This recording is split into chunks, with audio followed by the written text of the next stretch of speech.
Hey y'all, Kate Thomas here with Red again. Good morning, Red. Hi, hi guys.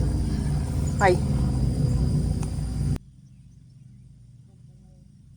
I just wanted to show you how well behaved Red is for getting groomed, so please enjoy his grooming session.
So here's Red trying to anticipate moving again. So I'm just taking a little time to swing the rope around, let him get used to it just moving, and we don't have to do anything immediately off the bat.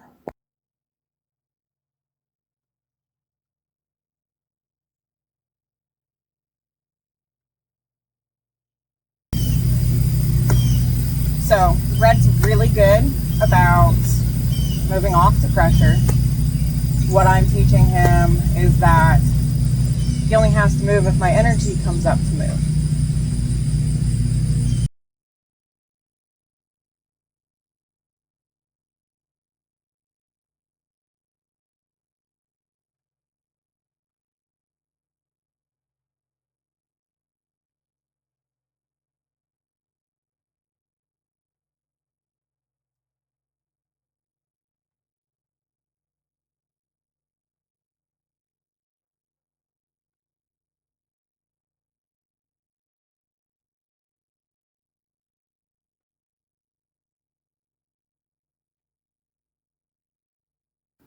So the reason I correct Red and ask him to stay put is because I'm asking him to just keep his feet still while I'm getting the rope tossed over his back, but I also want to be able to move around without him thinking that it's a cue all the time. It builds a little bit of independence in him realizing that he doesn't have to do anything unless he's specifically asked to do something. Otherwise, he can just relax and enjoy whatever's going on around him without needing to worry about it.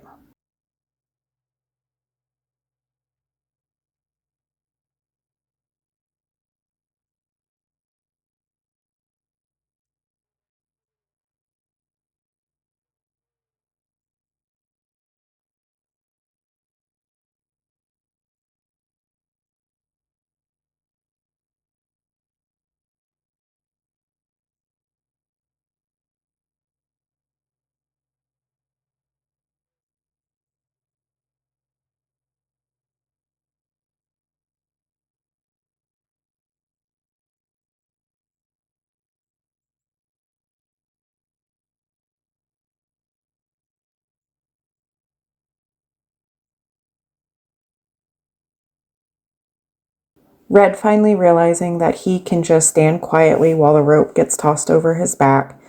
He's relaxing into it and learning to read my body language better.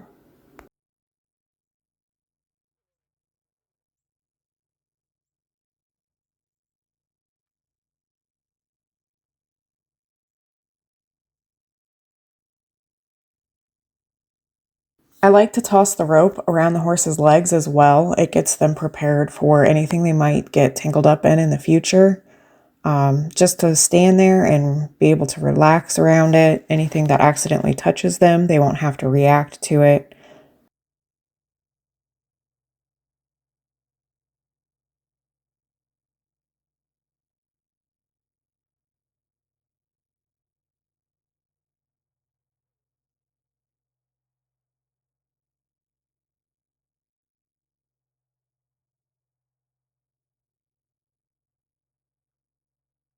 Here you can see Red's head is still up.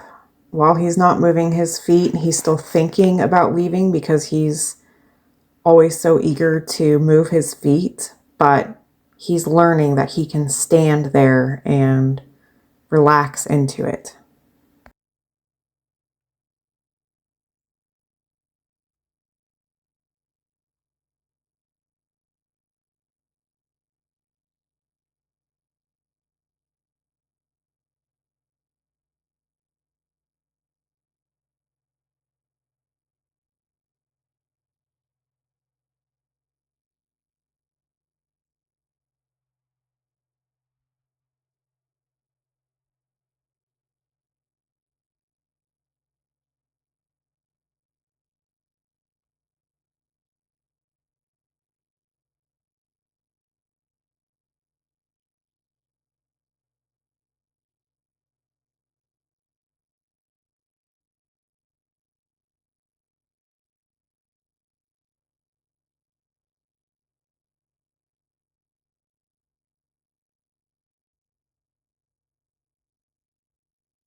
So as you can see, Red is not sure about me just walking up to him briskly like that. He's still thinking that movement has to mean something. He has to do something following any kind of movement.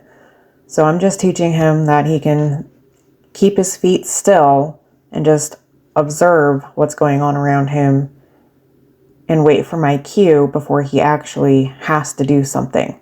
So here I'm working through that, trying to get him to relax while he stands there and not be worried about what's going on around him.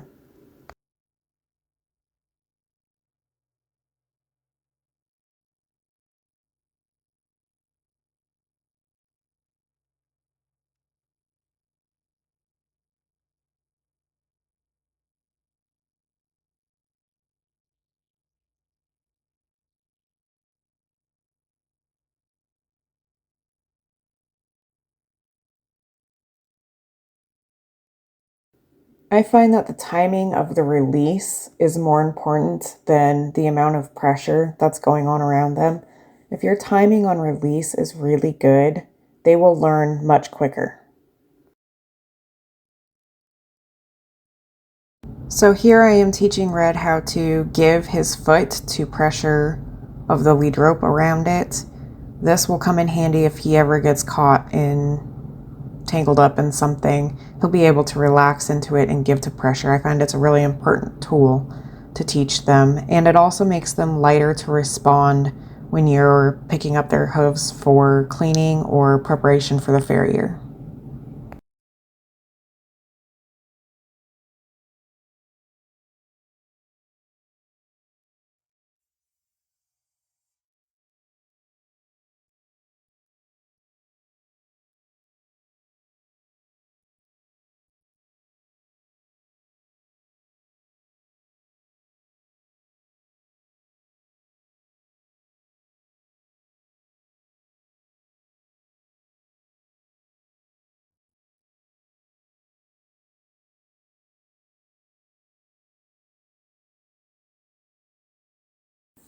I also encourage Red to move by ever so slightly pulling his head towards me, towards the direction of where I'm pulling, just to get his mind on movement when I am actually asking him to move his foot. I want him to give to that pressure, so instead of having to pull harder, that extra little head cue, because he knows that that means to focus on me, will encourage him to think about lifting that foot.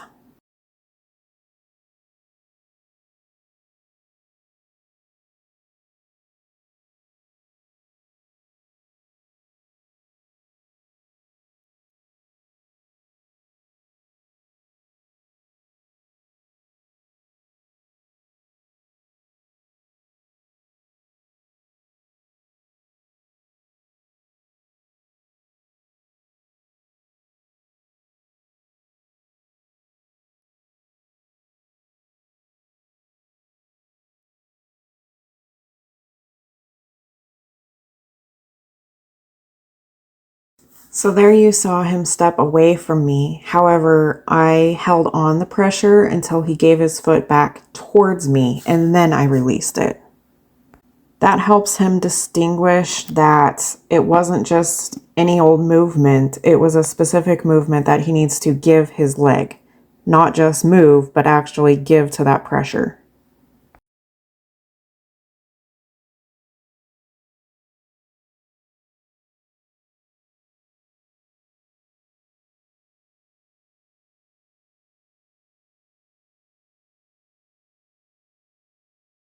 So I spend a little bit of time with Red here, and I do all 4 hooves, but I'll come back to this in another future session so you can see how he's improved over time.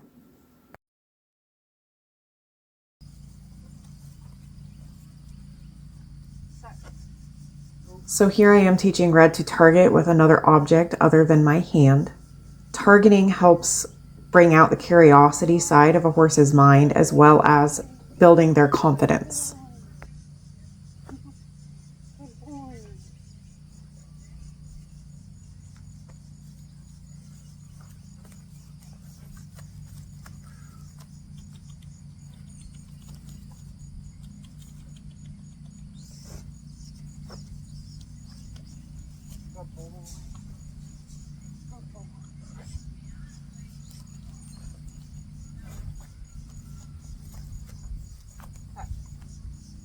Good boy. Oh, like playing with this thing. Catch. Go. Catch. Good boy. Good boy. Good boy. Targeting can be used to introduce new objects or scary objects, and this pile here was something new that he hadn't seen last time, so it was a good opportunity to see how he would react to it.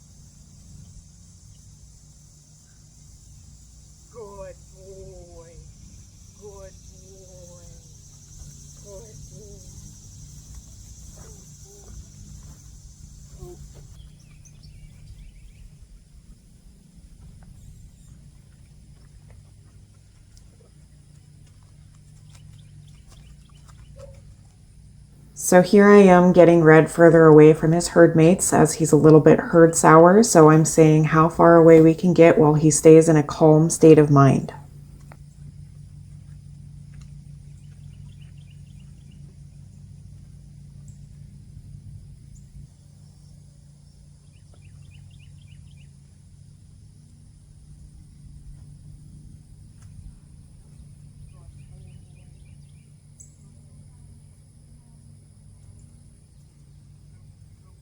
So here I was asking for him to target the mirror on the truck. Very specific spot on the truck, so I had to ask him to stop and back up to get to that point.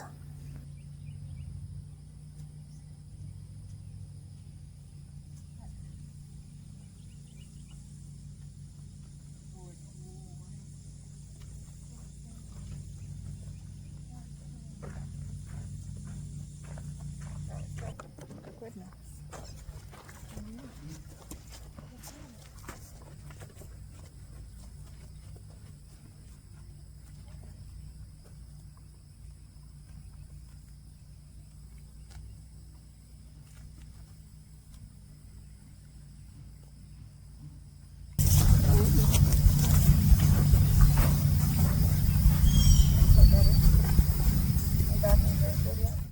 So I bring Red back over here a little bit closer to his herd mates and do a little bit of groundwork with him just to make sure we're staying calm and focused on me instead of being worried about being too far away from his herd mates.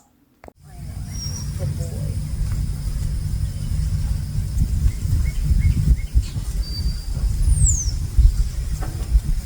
Good boy. No. Wait. I know. Good. Good. Good boy. We'll call him. That's better. Good boy.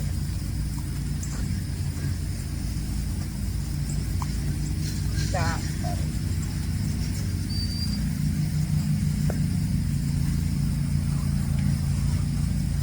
Good boy.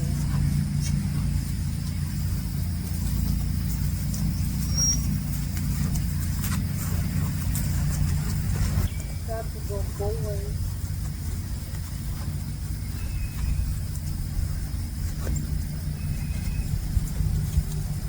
Better. Good boy.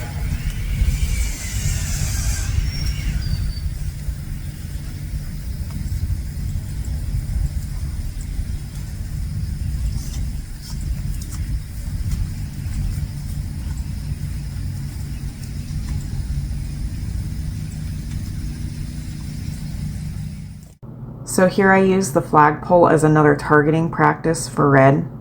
He gets distracted by the grass at the bottom of it, and then he makes a mistake because he's not focused on me and he bonks his head, but I like to use a horse's mistake in a positive light, and so I go ahead and ask him to touch the pole again, practicing our targeting again. And you can see that he becomes a lot more focused and realizes that he should maybe pay attention. Hey, thanks for watching. Tune in next week for more of Red.